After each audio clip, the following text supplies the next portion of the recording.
어두운 밤에 캄캄한 밤에 새벽을 찾아 떠난다. 종이 울리고 닭이 울어도 내 눈에는 오직 밤이었어. 우리가 처음 만난 그때는 차가운 새벽이었어. 주님 마음속에 여명이 있음을 나는 느낄 수가 어두운 밤에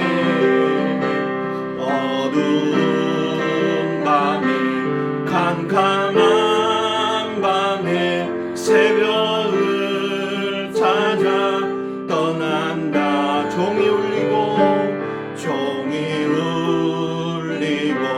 닭이 울어도 내 눈에는 오직 밤이었어. 우리가 처음 만난 그때는 차가운 새벽이었어. 주님 마음속에 여명이 있음을 나는 느낄 수가 있어. 오 주여 당신께 감사하리라. 실로암 내게 주심을 나에게 영원한 사랑 속에서 떠나지 않게 하소서. 오 주여 당신께 감사하리라. 실로암 내게 주심을 나에게 영원한 사랑 속에서 떠나지 않게 오 주여 당신께 감사하리라. 실로암 내게 주심을 나에게 영원한 사랑 속에서 떠나지 않게 하소서.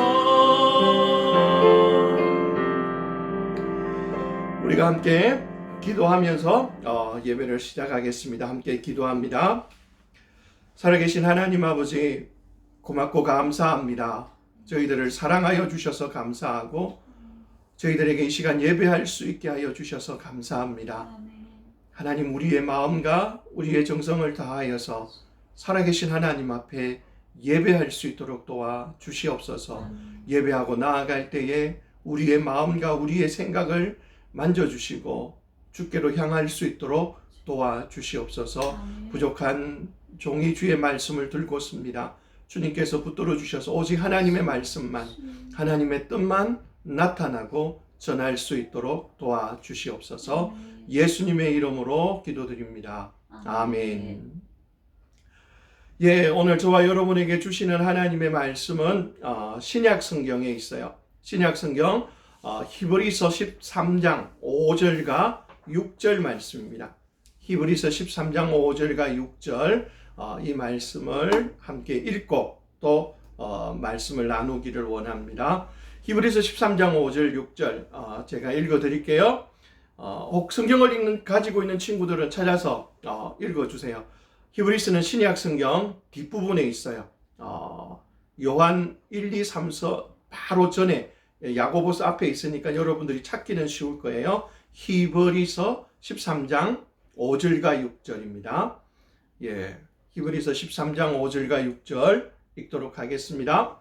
돈을 사랑하지 말고 있는 바를 족한 줄로 알라.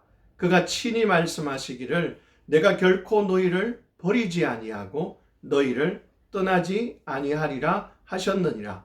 그러므로 우리가 담대히 말하되 주는 나를 돕는 이시니 내가 무서워하지 아니하겠노라.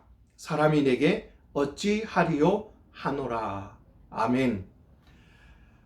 어떻습니까 여러분들? 지난 한 주간 잘 지내셨어요? 부대 안에 있는 딸라는 게 따뜻한 봄이 와도 늘 힘들고, 또 봄이 오면 사역이 좀 더 많아질 수도 있고요. 여러 가지 힘든 일들이 있는 가운데도 여러분들이 잘 지냈으리라 믿고 이 시간에 우리가 말씀을 나누기를 원합니다. 부모님들이 있습니다. 부모님들은 자녀들에게 많은 것을 해줍니다. 어쩌면 부모님들이 그렇게 많은 것을 해주는 것은 부모님의 의무이기도 합니다.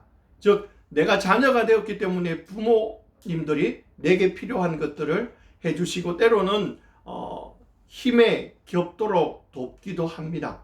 가끔은 이 의무를 다하지 못하는 부모님들도 있어요. 어려워서 아이들을 방임하거나 방관하여 키우는 부모도 있고, 때로는 학대를 하는 부모도 있기도 합니다. 그러나 대부분의 부모는 자신의 자녀에게 최선의 것을, 자기가 줄 수 있는 최고의 것을 해주려고 합니다. 아마 이것이 부모된 이로서의 의무입니다.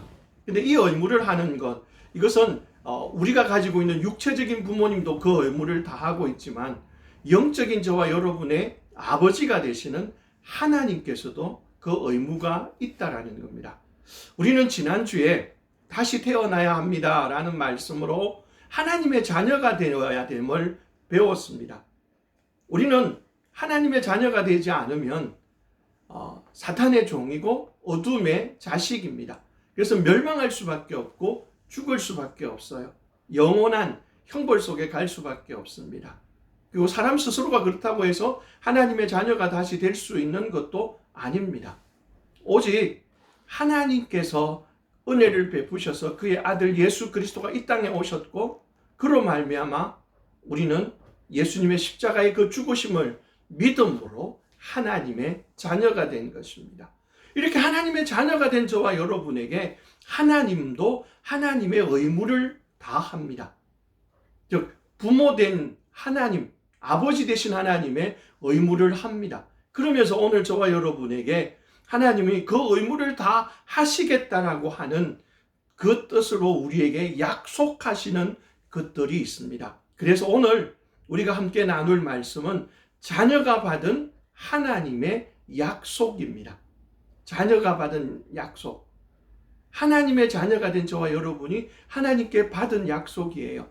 저희 집에 아들이 있다고 그랬습니다. 이제 곧 있으면 제대를 하는데요. 그 녀석이 어렸을 때 늘 하는 이야기가 그겁니다. 뭔가 이야기하다가 안 되면 아빠가 전에 이렇게 하기로 했잖아 하는 말을 합니다. 그 말은 아빠가 약속했으니까 약속을 지켜라는 거죠. 근데 아빠인 저는 때로는 약속을 지킬 수 있는 것도 있지만 약속을 못 지킬 경우도 참 많습니다. 그러나 하나님, 저와 여러분이 아버지라고 부르는 하나님은 그 약속을 언제나 지키십니다. 모든 약속을 지킬 수 있는 전능하신 분이에요. 모든 약속을 기억하고 계시고 또 알고 계시는 전지하신 하나님이시라는 거죠.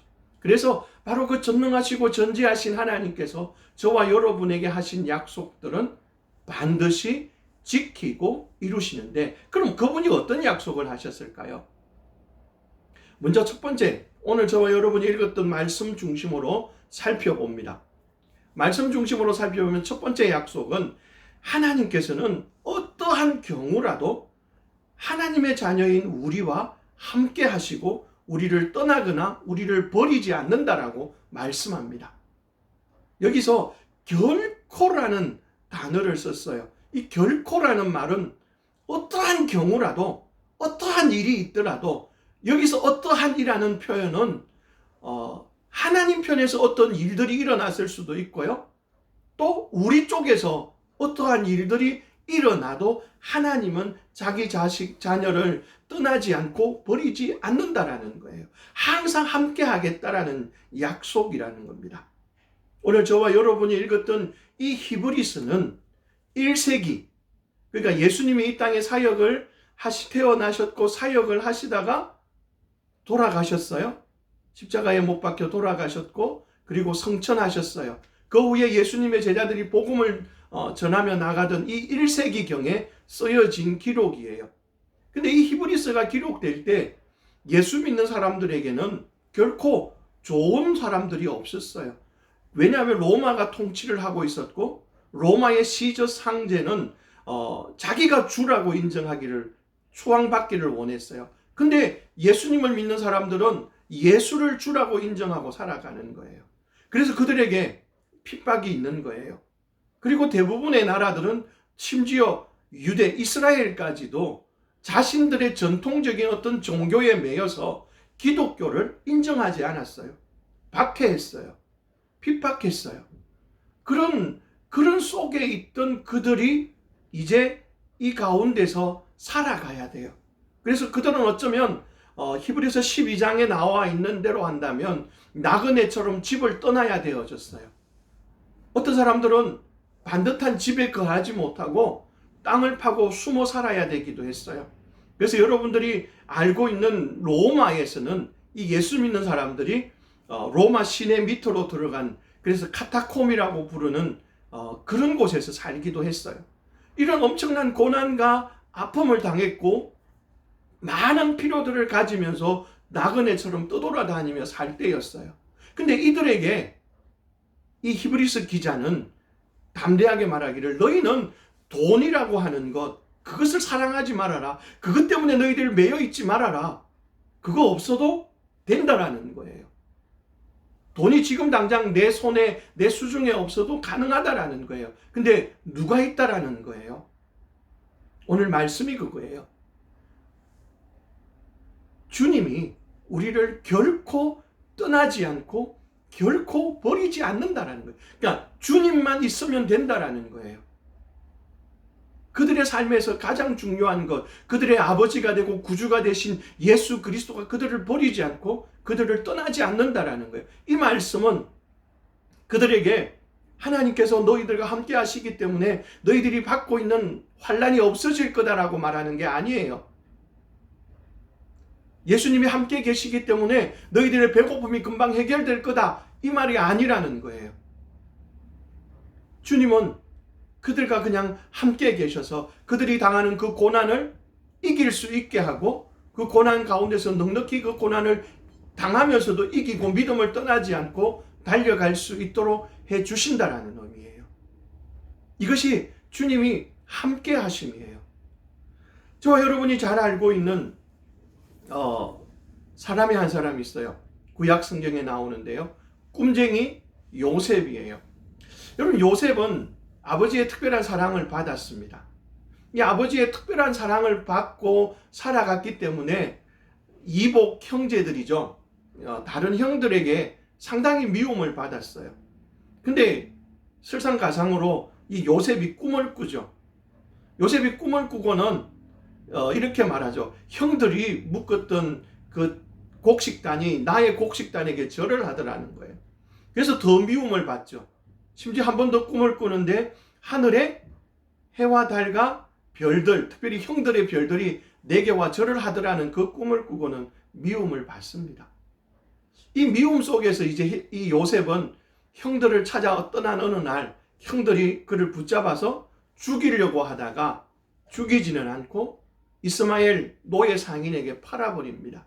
노예 상인에게 팔려서 요셉은 다시 애굽, 지금의 이집트로 갑니다. 그곳에서 보디바레라는 사람의 집에 노예로 팔려가요. 여러분, 노예로 팔려가서 있을 때에 하나님이 거기 계시면, 하나님이 함께 하시면 어떤 일이 일어나야 되는 게 맞을까요? 노예로 풀려나서 자유롭게 되어서 집으로 돌아와야 돼요. 성경은 정확하게 표현합니다. 창세기 39장 2절에 보디발의 집에 팔렸다라고 말하고 난 다음에 나오는 구절이 뭐냐 하면 여호와께서 요셉과 함께 하심으로예요. 여호와께서 요셉과 함께 하심으로. 가나안 땅에 살고 있던 아버지 야곱의 하나님이 지금 애굽에 있는 요셉과도 함께 하는 거예요. 거리상으로 엄청난 거리를 떠나 있는 그 길 속에도 하나님은 함께 하셨어요. 중요한 것은 그 함께 하심이 조금 전에 말했던 것처럼 어떤 문제가 해결된 것이 아니고, 비록 노예로 끌려왔지만, 노예의 삶을 살아가지만 그 삶 속에서 하나님이 함께 하심을 보여주고 하나님의 함께 하심을 증거하는 삶을 살아가는 거예요. 하나님이 함께 하시기 때문에 여러분이 군생활이 오늘로 땡 하고 끝나는 게 아니라는 거예요. 여러분의 군생활이 하나님이 함께 하시기 때문에 여러분에게 주어진 시간들을 끝까지 감당할 수 있게 하고 넉넉하게 또는 칭찬받는 그런 사람으로 만들어 간다라는 거예요. 그게 하나님의 함께 하심이 보여주고 있는 증거라는 거죠. 근데 요셉은요, 거기서 멈추지 않았어요. 이 하나님이 함께 하시는데도 누명을 써요. 누명을 쓰고 또 어디까지 가냐 하면 감옥에까지 갑니다. 감옥에까지 들어갔는데 그 감옥에 들어갔다라고 하는 성경의 기록이 나오면서 그 다음 절에 나오는 말씀이 뭐냐 하면 여호와께서 요셉과 함께 하시고 이렇게 표현합니다. 여러분, 하나님이 함께 하시는데 감옥에는 안 가야 된다라고 말할 수 있는 거잖아요. 근데 하나님이 함께 하신다라고 말합니다. 여러분, 이렇게 어렵고 힘든 상황들이 우리에게 만약에 주어진다면 우리는 이렇게 말할 겁니다. 하나님이 어디 계시냐고. 나는 하나님께 버림을 받았다고 라고 말할 겁니다. 이런 고백이 실제로 오래전에 있었던 이스라엘, 지금도 이스라엘이라는 나라가 있지만 그 이스라엘의 민족들이 하나님으로부터 고난을 당하고 어려움을 만날 때에 그렇게 울부짖었어요. 이사야서 49장에 보면 이렇게 말합니다. 오직 시온이 이르기를 여호와께서 나를 버리시며 주께서 나를 잊으셨도다. 하나님 앞에서 그들이 범죄하고 죄를 지은 것 때문에 그들이 징계를 받으면서 말하는 것이 뭐냐 하면 나는 하나님으로부터 버림을 받았대요. 하나님이 나를 잊어버렸대요. 이게 우리의 모습이라는 거예요. 우리는 힘들고 어려우면 하나님이 안 계신 것 같고 하나님이 나를 버린 것 같다라고 느껴요. 근데요, 이 다음 절에 하나님이 이스라엘 백성들에게 하시는 말씀이 이렇습니다. 이사야서 49장 15절 말씀이에요. 여인이 어찌 그 젖먹는 자식을 잊겠으며 자기 태에서 난 아들을 긍휼히 여기지 않겠느냐. 그들은 혹시 잊을지라도 나는 너를 잊지 아니할 것이라. 내가 너를 내 손바닥에 새겼다라고 말합니다. 사람은 종종 형편과 환경 때문에 자기 자녀를 키우지 못하거나 내놓아야 될 경우도 있어요. 때로는 어떤 마음이 악한 사람들은 완악함 때문에 버리기도 해요. 그러나 하나님은요, 그 자녀가 어떠한 환경에 있든지 어떠한 형편이든지 그들을 잊지 않고 버리지 않고 함께 한다는 거예요. 어떻게 하냐면 하나님은 자기 자녀를 손바닥에 썼다가 아니고 새겼다예요. 여러분, 새긴다는 뜻이 뭔지 아시죠? 새기는 것은 단단한 그 나무나 돌, 시멘트에다가 각인을 하는 거예요. 그래서 어떤 경우가 와도 비가 와도 어지간한 세월이 흘러도 완전하게 지워지는 데는 엄청난 시간이 걸리는 거예요. 근데 하나님이 자신의 손바닥에 새겼대요. 우리를 자신의 손바닥에 새기고 우리를 버리지 않고 우리와 함께하고 우리를 붙드시는 거예요. 하나님이 여러분이 예수 그리스도를 구주로 믿고 있다면 하나님은 여러분의 이름을 하나님의 손바닥에 새겨놓고 늘 보고 계시고 늘 함께 하시고 늘 붙드신다라는 거예요. 이것이 하나님께서 여러분들에게 하시는 말씀이라는 거예요. 하나님은 여러분을 결코 떠나지 않습니다.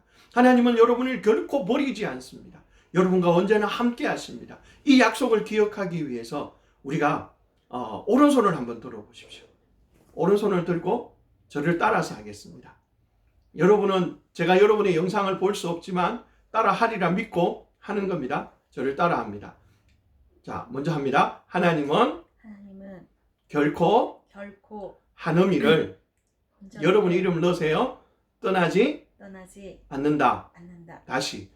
하나님은 결코 한음이를 버리지 않는다.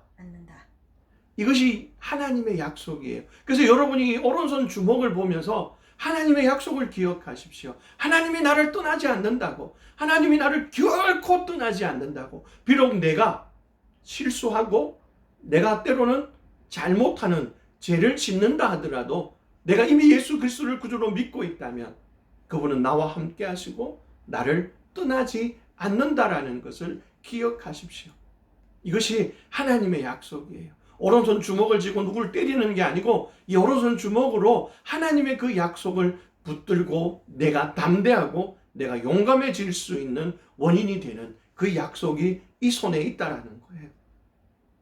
여러분이 손바닥에 새기는 것이 아니고 여러분이 손을 기억하면서 하나님은 결코 나를 떠나지 않는다라는 이 약속을 기억하면서 살아갈 수 있기를 원합니다. 두 번째 약속이 있습니다. 이 떠나지 않고 언제나 함께하는 이 하나님은 마치 자녀들과 함께하면서 온갖 간섭과 잔소리를 하는 부모님처럼이 아니라는 거예요. 물론 부모님들도 여러분들과 함께 하시면서 여러분이 듣기 싫은 이야기를 하기 때문에 여러분은 막 귀찮아하고 지겨워하고 때로는 잔소리라고 여기지만 그건 결코 잔소리가 아니고 여러분을 위한 거죠. 근데 우리 하나님도 우리와 함께 하십니다. 그러면서 우리를 늘 감시하고 있다라는 이런 개념이 아니고 우리를 돕겠다라는 약속입니다. 하나님이 여러분을 돕겠다라는 거예요. 6절 말씀에 나오고 있는 것처럼 주는 나를 돕는 이시니 내가 무서워하지 아니하겠노라 라고 말합니다. 여기서 돕는 분이라는 의미는 그냥 보조한다라는 의미가 아닙니다. 보조적인 의미가 아니고 우리보다 나보다 훨씬 강하여서 내가 힘들어하고 내가 어려워하면 나를 지원해서 나로 하여금 그 일을 이기고 갈 수 있도록 한다라는 그런 의미로 우리에게 기록하고 있습니다. 우리가 감당하지 못할 것들이 참 많잖아요. 우리는 우리 앞에 만나는 많은 어려움들을 우리 스스로 이길 수가 없어요. 때로는 그 일들을 내가 내 지혜로 내 능력으로 하는 것 같아 보이지만 우리가 그것을 감당할 수 있는 건 하나님이 주신 힘, 하나님이 주신 능력으로만 가능하다라는 것을 기억하십시오. 그래서 하나님께서 여러분들과 함께 하심으로 말미암아 우리가 그 일들을 이기는 거죠. 하나님은 우리와 비교가 할 수 없을 만큼 강하신 분이에요. 우리하고 비교한다는 것 자체가 웃긴 이야기죠. 왜냐하면 하나님은 창조주세요. 창조주고 우리는 피조물이에요. 창조주하고 피조물이 비교된다라는 건 말도 안 되는 거잖아요. 그래서 하나님은 우리가 비교할 수 없을 만큼 강한 분이에요. 이런 이야기가 있잖아요. 여러분들이 잘 알고 있는 다윗과 골리앗 이야기입니다. 여러분 다윗과 골리앗을 알고 있는데 다윗이 이제 전쟁터에 있는 형들을 방문해서 위문품을 전달하고 골리앗이 외치는 소리를 듣습니다. 그리고는 자기가 싸우러 가겠다고 해서 이제 싸우러 내려갑니다. 골짜기를 내려가면서 다윗이 가지고 가는 게 뭐냐 하면 물맷돌이에요. 물매와 계곡에 내려가서 물맷돌을 줍습니다. 이 물매와 물맷돌은 양치기 할 때, 양을 치고 있을 때 양들을 잡아먹기 위해서 다가오는 짐승들을 쫓아내기 위해 사용했던 도구예요. 이 도구를 가지고 이제 내려가요. 그리고 양치기 할 때 쓰던 지팡이, 막대기를 들고 내려가는 거예요. 근데 상대편은요, 골리앗이라고 하는 사람이에요. 온몸을 갑옷으로 무장했어요. 그리고 그의 자루는 지름이 10cm 정도가 되는, 여러분 지름 10cm는요 야구 방망이 제일 윗부분보다도 더 굵어요. 그런 그런 창을 들고 칼을 들고 달려오는 거예요. 여러분, 이런 싸움을 생각하면 여러분이 그냥 인간적으로, 그냥 객관적으로 판단했을 때 몇 대 몇일까요? 저는 아무리 상상을 해봐도 이 싸움은, 골리앗의 키가 2m 50이 넘어요. 다윗은 이제 곧 17살, 18살 정도 된 소년이에요.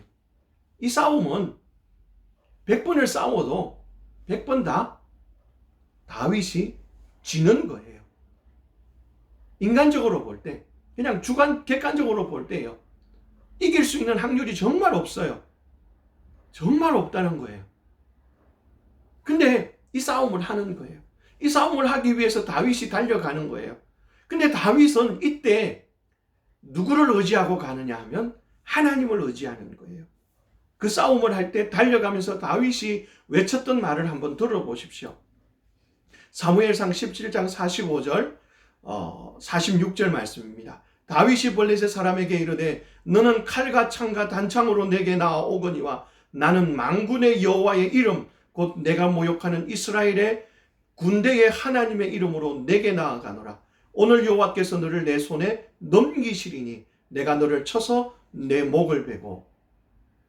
하나님의 이름으로 달려가는데 하나님이 넘기신다라는 거예요. 내가 하는 게 아니라는 거예요. 다윗은 그 달려가면서 느끼고 알고 있는 것은 하나예요. 하나님께서 그 일을 하실 거라는 것. 이게 바로 하나님께서 돕는 분이라는 거예요. 하나님께서 그냥 다윗을 조금 도와서 이기게 하는 게 아니고 하나님이 다 하시는 거예요. 하나님이 다윗보다 훨씬 강하고 용감한 그를 하나님께서 무찌르고 이기게 되어진다라는 거예요. 단지 다윗은 그 일을 위해서 순종하는 거예요. 그래서 그 일을 위해서 순종하고 하나님의 이름으로 나가는 거예요. 결과는요, 다윗이 이겼어요. 근데 지금 실제로 따지면 누가 이긴 거예요? 하나님이 이기신 거예요. 하나님께서 이긴 거예요. 사람하고 비교도 안 되는, 우리는 비교할 수 있잖아요. 다윗과 골리앗은 키가 2m 50이 넘고 1m 70이다. 이러면 이건 가지고는 힘은, 갑옷은, 무기는 이런 것들을 가지고 전략적으로 비교해 볼 수 있지만 골리앗과 하나님을 비교할 수 있을까요? 안 돼요. 바로 그 하나님께서 다윗을 도우셨다라는 거예요. 그래서 그가 승리할 수 있었다라는 거예요. 지금 환난을 당하고 있고 고난을 당하고 있고 그들 앞에 핍박하는 자들로 인하여서 엄청난 핍박을 받고 있는 그들이 그 핍박을 이길 수 있다라는 거예요. 핍박하는 자들을 죽인다는 의미가 아니고 핍박하는 그 핍박을 견디고 갈 수 있는 하나님의 힘을 주셔서 그 일을 넉넉하게 감당할 수 있게 한다라는, 그것이 바로 돕는 분이라는 거예요. 그래서 히브리서 12장, 이 13장보다 앞장에는 수많은 사람들이 그 일들을, 11장에는 그 일들을 당했어요. 그리고 12장에는 그렇게 죽임을 당하면서도 믿음을 지켰던 수많은 사람이 구름처럼 빽빽하게 있다라고 선언하고 있습니다. 하나님은 여러분을 돕는 분이십니다. 그래서 이런 경험을 했던 다윗은 그의 삶의 어느 정점을 지나고 왕이 되고 난 후에, 한참 후에 인생 시를 하나 내는 거예요. 물론 시가 한두 편은 아니지만 그 중에 인생시라고 하는 시편 하나를 씁니다. 그 시가 뭐냐면 시편 23편이에요. 아마 교회를 조금만 다녔던 사람들이라도 알고 있고 외우고 있는 부분일 거예요. 여호와는 나의 목자시니 내게 부족함이 없으리로다. 이 고백은 하나님께서 자신을 돕고 이끌었다라는 거예요. 자기는 양처럼 무지하고 약하고 그냥 성질나면 하나의 저돌적인 어떤 그런 건 있을지 모르지만 앞뒤 분별을 잘 못하는 어리석은 자, 그런 나였는데 하나님께서 목자가 되셔서 이끄셨다라는 거예요. 여러분, 그냥 우리가 한번 생각해 보세요. 양하고 목자, 사람이 목자하고 비교한다면 실제로 비교가 될까요? 비교가 어려워요. 근데 그 목자가 사람이 아니고 하나님이시라는 거예요. 실수가 없는 하나님. 그분이 여러분을 돕고 여러분의 모든 상황 속에 이끌어 가실 거라는 거예요. 그것이 내가 믿어져야 되고 그것을 내가 우리에게 하신 약속으로 받아야 된다는 거예요. 그 약속을 받을 때에 우리가 하나님의 뜻을 따라 살아갈 수가 있고 하나님의 영광을 나타낼 수가 있다라는 거죠. 어쩌면 지금 우리가 예수님을 믿고 살아갈 때에 우리에게 필요한 것들은 참 많이 있습니다. 육체적인 것, 물질적인 필요도 있습니다. 저도 목사이고 선교사였지만 저에게도 그런 것들이 참 많이 필요합니다. 또는 정서적이고 영적인 것들도 필요합니다. 세상에서 우리를 돕는 사람들은 물질적인 것, 육체적인 것들을 도와주는 사람도 있습니다. 그리고 정서적인 것을 돕는 사람도 있습니다. 그러나 영적인 그 풍요함까지 주는 분은 없습니다. 오직 하나님만이 우리에게 모든 필요를 채우시고 더하셔서 우리로 하여금 넉넉히 주님이 원하는 그 크리스찬의 삶을 살아가게 하고 성도의 삶을 살아가게 한다는 겁니다. 주님은 여러분을 돕는 분이십니다. 여러분이 지금 맡아 있는 그 직책들, 주특기, 그 모든 부분들을 위하여서 하나님은 여러분들을 도울 수 있고 여러분에게 지혜와 능력을 주시는 분이라는 거죠. 바로 그분이 여러분의 하나님이고 여러분의 아버지입니다. 그래서 이번에는 왼손으로 그 하나님이 여러분을 나를 돕는 분이시라는 것을 그 약속을 기억하면서 따라하기를 원합니다. 한번 제 이름을 넣는데 여러분의 이름을 넣으면서 한번 따라하겠습니다. 왼손으로 하겠습니다. 따라합니다. 주 예수님은 한음이를 돕는 분이시다. 아멘. 다시 한번. 주 예수님은 한음이를 돕는 분이시다. 그래요. 여러분 이 왼손, 오른손은 하나님이 나와 함께 하신다는 약속이고 왼손은 주님이 나를 돕는 분이시다. 주님이 나를 돕는 분이야. 내가 공부할 때, 내가 근무할 때, 내가 어느 곳에 있든지 주님은 나를 돕는 분이시다. 이것을 기억하라는 거예요. 그래서 왼손, 오른손과 왼손 이 약속을 여러분이 늘 기억하면서 가십시오. 하나님은 여러분과 함께 하시고 함께 하시는 그분은 여러분을 돕는 분이십니다. 그래서 여러분의 삶에서 온전한 그리스도인의 삶을 살아가게 할 거예요. 여러분으로 하여금 하나님의 뜻을 이루며 살아가게 하실 거예요. 만약 여러분들이 정말 예수님을 구주로 믿고 있는 하나님의 자녀라면 기억하십시오. 하나님께서 여러분과 함께 하시고 여러분을 도우실 겁니다. 하나님께서 지금 당장 여러분의 눈에 보이지 않고 손에 잡히지 않고 소리로 들리지 않는다 하더라도 하나님은 여러분과 함께 하십니다. 그리고 여러분의 삶을 도우십니다. 모든 순간에 여러분과 함께 하셔서 도우실 겁니다. 이 약속을 믿으십시오. 그리고 약속을 믿고 멈추는 사람이 아니고 평안하면서 그리스도의 삶을, 성도의 삶을 당당하게 살아가십시오. 나는 그리스도인이라고 말하는 그 표현도 해야 되지만 삶을 살아가고 주저하지 않고 달려가십시오. 그러나 지금 이 예배를 드리고 있는 우리 용사들 가운데는 이 하나님의 함께 하심과 하나님의 도우심을 받을 수 없는 사람도 있습니다. 왜냐하면 아직 하나님의 자녀가 되지 못했기 때문입니다. 그러나 오늘 여러분들은 하나님의 자녀가 될 수 있습니다. 왜냐하면 예수님께서는 여러분을 위하여서 여러분의 죄를 용서하기 위하여서 십자가에 못 박혀 돌아가셨습니다. 그 돌아가신 예수님께서는 3일 만에 다시 살아나셨고요. 그리고 성경은 이 여러분의 죄를 위하여 죽으셨 돌아가신 이 예수 그리스도를 믿는 자는 죄를 용서받고 하나님의 자녀가 될 수 있다고 말씀합니다. 혹 여러분 중에 예수님을 구주로 믿기를 원하는 사람이 있다면 이 예배가 끝난 후에 개인적으로 저에게 톡을 주시면 제가 여러분이 어떻게 하면 예수님을 마음에 모실 수 있는지 도와드리겠습니다. 그래서 하나님의 도우심을 받고 하나님과 함께하는 삶을 살아갈 수 있기를 원합니다. 기도하겠습니다. 살아계신 아버지 하나님, 고맙고 감사합니다. 우리를 사랑하여 주셔서 감사합니다. 우리에게 하나님의 자녀가 되게 하시고 놀라운 약속을 주셨습니다. 우리가 어떠한 형편에 있든지 우리가 어떠하든지 하나님께서는 우리를 떠나지 않고 버리지 않고 우리와 함께 하시겠다고 약속하셨고, 우리와 함께 하시는 하나님께서는 우리를 돕고 우리로 하여금 넉넉히 승리하고 이기게 하시겠다고 약속하셨습니다. 하나님, 우리가 이 약속을 믿고 하나님의 자녀답게, 크리스천답게 이 땅에서 살아갈 수 있도록 도와주시옵소서. 그래서 하나님의 영광을 나타낼 수 있도록 인도하여 주시옵소서.